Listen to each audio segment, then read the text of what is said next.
Okay, so good evening, everyone. We see the numbers are growing here. Abdulaziz, please allow the participants to join in. Okay, so welcome to our students from Manarat Riyadh and our guests, of course, from the Author Club.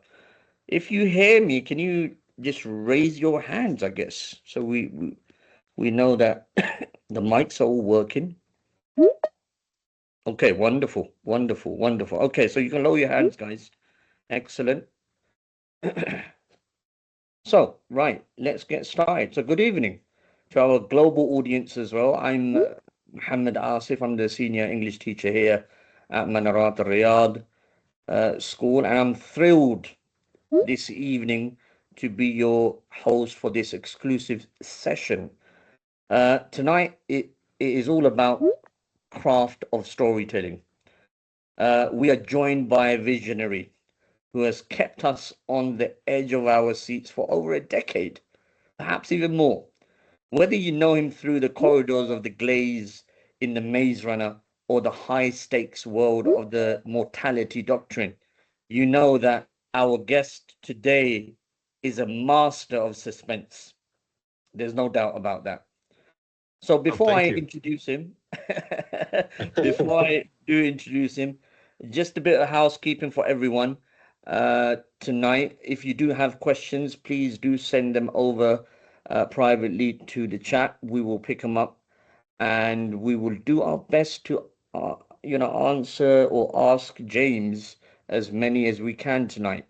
The session is going to last around about 45 minutes, perhaps to an hour. Let's see how we get on. Um, Welcome on board, James. Thank you. Thank you. It is great to be here, and it's cool. I've always kind of been fascinated with your kingdom and wanting to visit it. So someday I'll come out there and actually visit you guys in person. But I'm very thrilled and honored that you invited me here today, and I think we'll have a lot of fun. It's our pleasure, and we are definitely looking forward to you. Our students have been badgering us for the last week. So when is the podcast going to take place again? When is it rescheduling? So they're definitely excited to have you on board today, and we're honored to have you here as well. So James, just give us some background. How did it all start? Tell us. Yeah, that's you know, my favorite thing is I have, especially as I was new, just starting out as a writer, which was over 20 years ago, which is hard to believe. Mhm. A lot of the people on this call probably weren't even alive when I started writing. But I, when I was a kid, every kid is asked, what their dream is, what they want to do when they grow up. And as a kid, I was just obsessed with books, which I know is not shocking at all, but I loved books. And at some point when I was a kid, I just decided that, you know what? I want to write books for other people. And so I started writing stories when I was pretty young. And the stories were pretty lame. Um, I look back at some of them and they're just really stupid and hilarious. But the point is, I fell in love with it. I fell in love with writing. And I didn't write my first full novel until I was about 20 years old. And then I really fell in love with it. And then my path to publication kind of went back and forth and had some ups and downs. I did a few books with a really tiny publisher. And then I did a couple of books with a medium sized publisher. And then, of course, my big break was in about 2005. I started writing this book about a giant maze. And the way it started was, I don't know, I was going to bed one night and I just suddenly had this picture in my head of a giant building made out of stone, and it had ivy on it. It looked like a super old castle. Mhm. And I just started picturing this giant maze that was like, 100 or 1,000 times bigger than the typical maze that you would see that you could walk through. And then all the ideas of like, why is this maze there? How did it get there? Why are there people inside this maze? Why are there monsters inside the maze? Um, it all came to me, like most of it, one night, and I just was writing down notes furiously.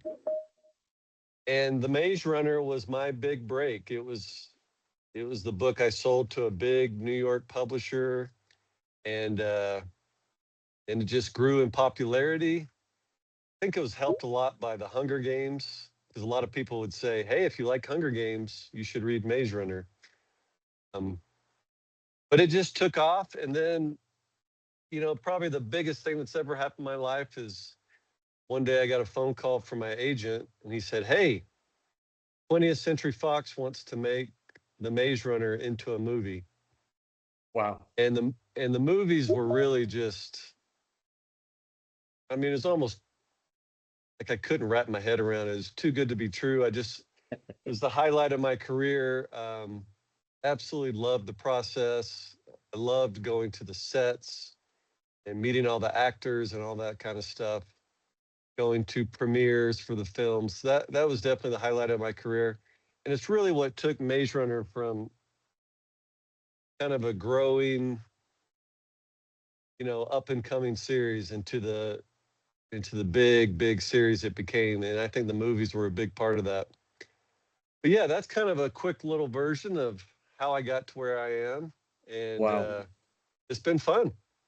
Wonderful. So let me just rewind, if I may. I mean, when they did approach you, or your agent approached you, I mean, what sort of age was you at? Let's see.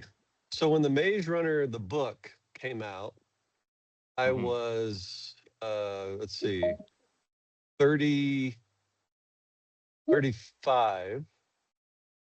So the book came out in 2009, and I was 37. As you get old, you forget how old you are. Uh, and then the movies, they approached me pretty Okay. quickly after the book came out, Uh-huh.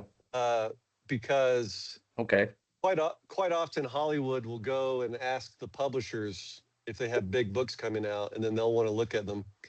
So we sold the Right. rights about the same time when I was 37. And Right. then it took 5 years until the movie actually got made and was released in theaters.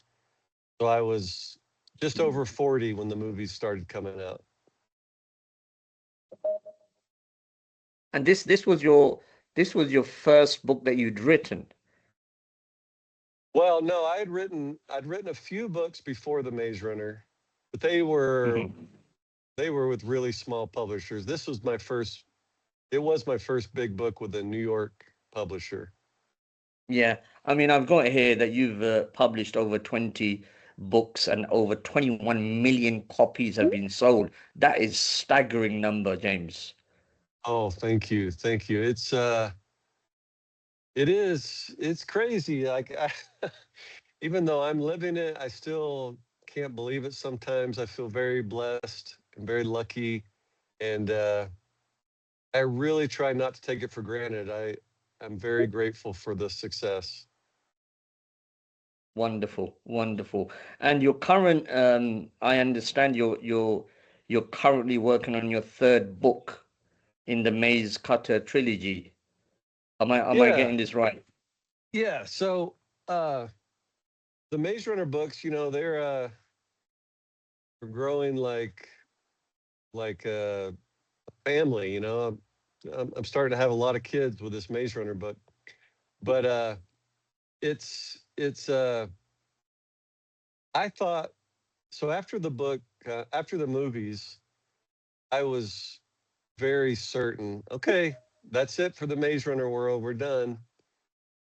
But Hmm. then my agent had this great idea. She said, what if you just went like 100 years in the future? What would this world be like?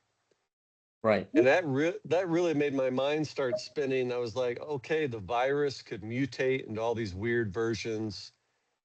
I was like, weird religions could grow up and scary governments and all these factions spread around the world. So that got me excited. And that's why I wrote this new sequel trilogy that is set 80 years later. And it's almost all new characters and a whole new story. And I feel really good about it. Yeah, the third book should be coming out soon.